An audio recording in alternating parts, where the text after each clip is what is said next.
Oi, sétimo ano. Vamos lá, mais uma aula de ciências. Então, não pegou a apostila? Vai lá, pega a apostila, mas pausa o vídeo, né? Quando voltar, retoma.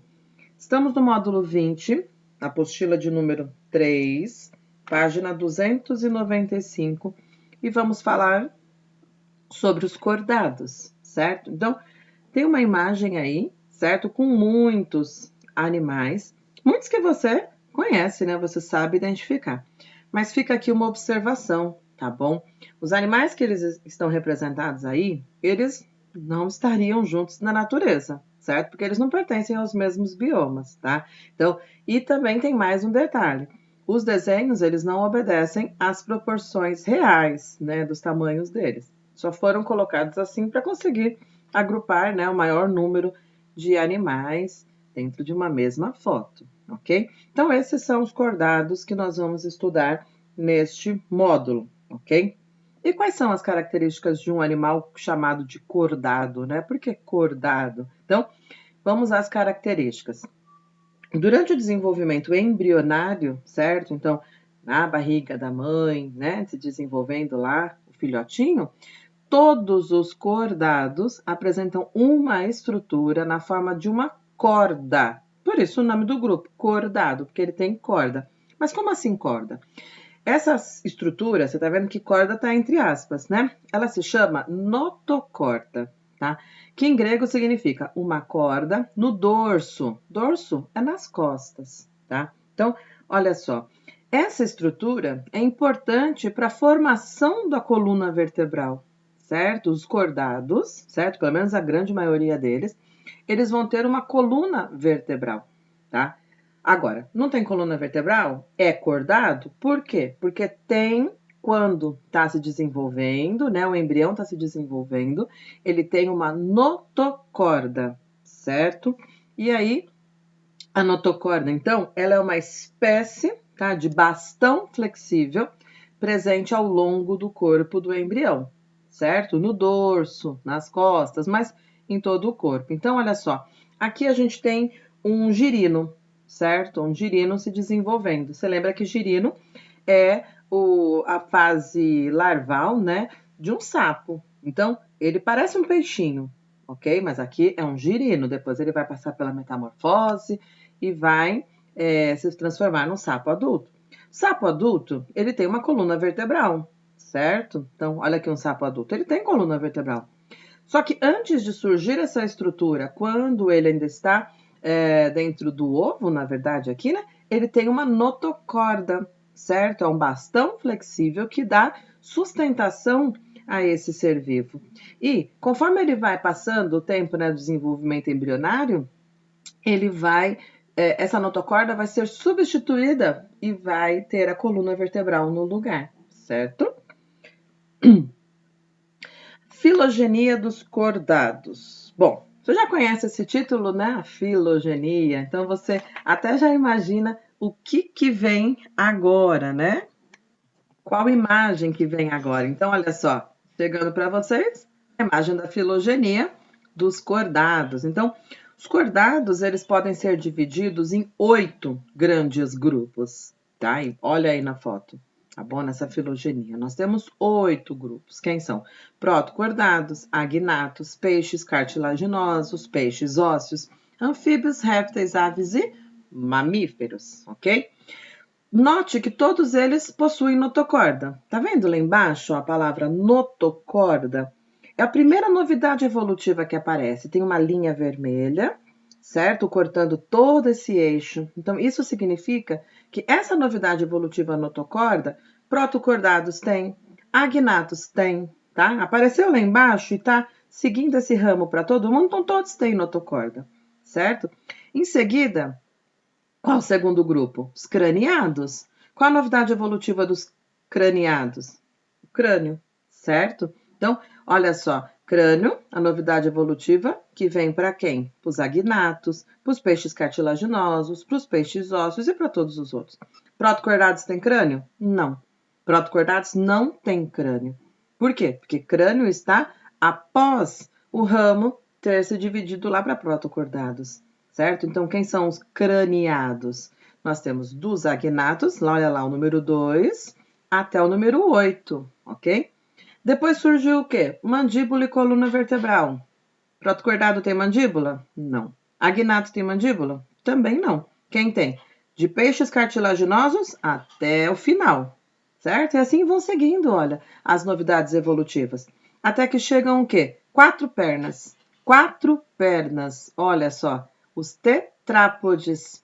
Tetra, o prefixo, né, que significa 4, e podes, que a gente já conhece, que significam pés. Então, eles têm 4 pernas. Quem são? Anfíbios, répteis, aves e mamíferos. Professora, ave tem 4 pernas? As asas, né, são membros. Então, elas têm 2 patas e elas têm 2 asas, que são os membros adaptados. Mas são 4, tá? Eles são tetrápodes também. Ok? Então, observa essa filogenia, certo? Você tem aqui um resumo de tudo que a gente vai estudar ao longo do grupo dos cordados, falando de cada grupo específico, quais são as novidades evolutivas que vão surgindo, qual grupo tem a novidade evolutiva e, a partir daí, quais outros grupos também vão continuar com essa característica, certo? Então, bem importante essa filogenia, você precisa entendê-la bem, prestar bastante atenção, certo? Então, nós vamos começar por quem agora?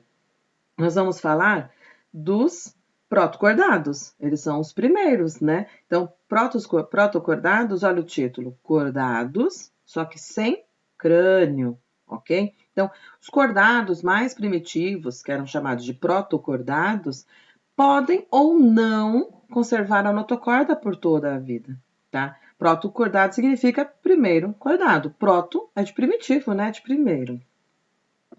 Os protocordados, ao contrário de todos os outros, a gente viu na filogenia, né? Eles não possuem crânio, certo? Todos os protocordados são animais pequenos e aquáticos. E o anfíoxo é um exemplo, tá?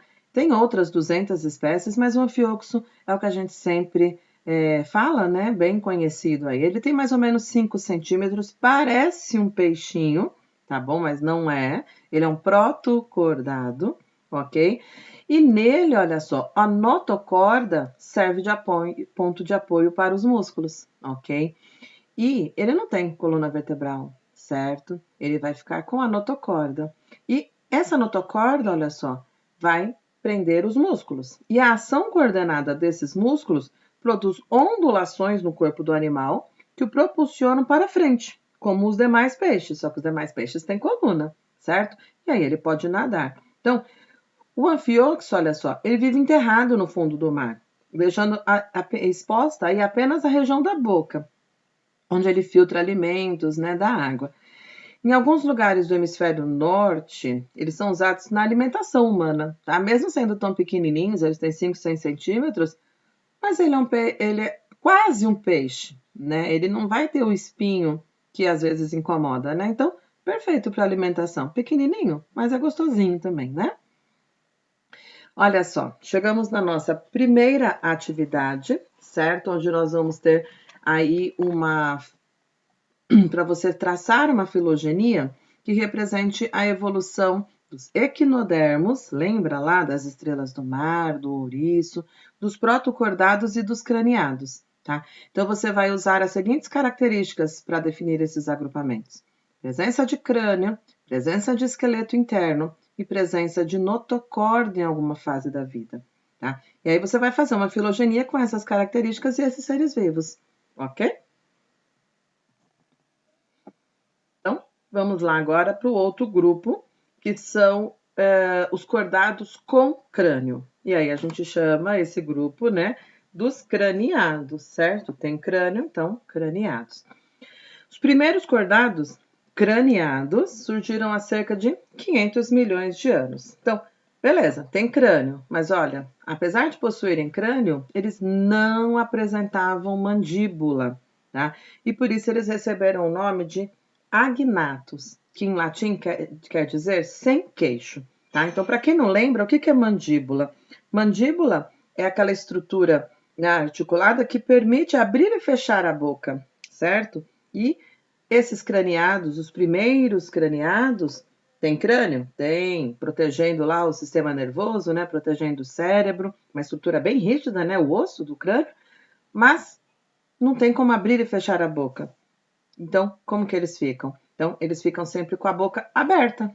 Não tem como abrir e fechar, e eu preciso comer, então eu deixo minha boca sempre aberta, tá? E com a boca sempre aberta, eles filtravam pequenas partículas de alimentos que estavam presentes na água do mar.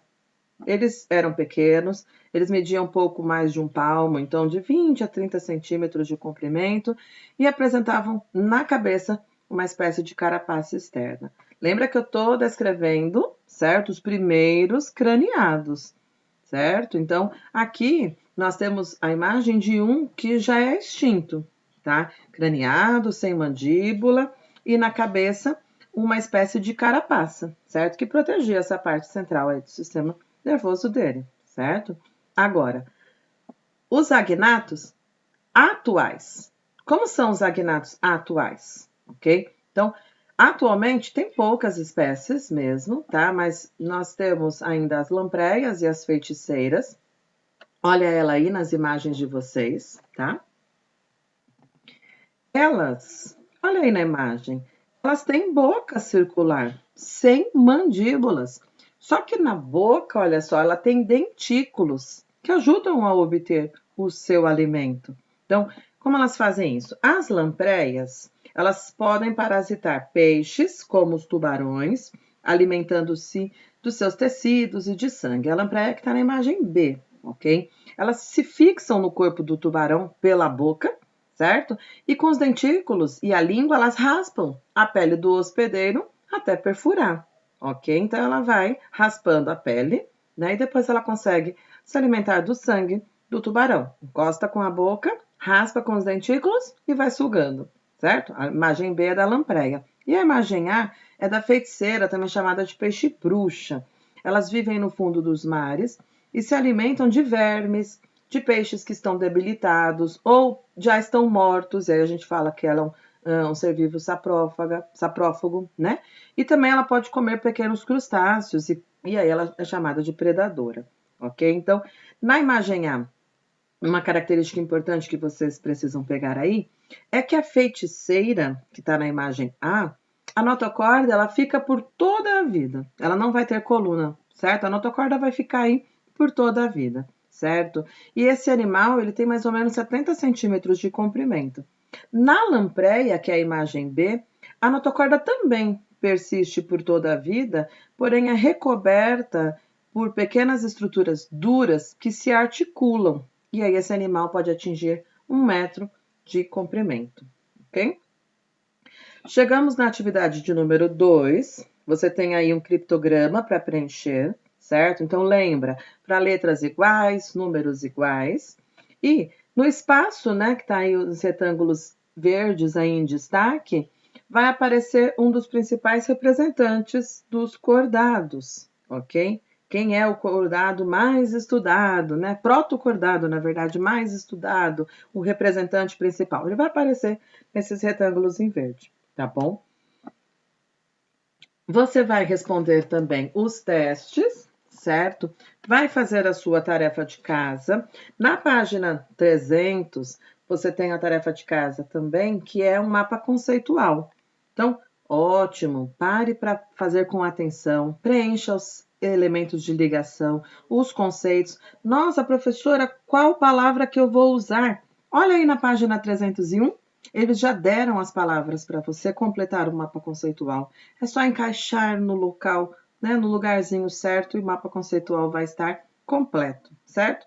E tem uma atividade complementar, certo? Que é aquela tabela que comparam sempre grupos animais.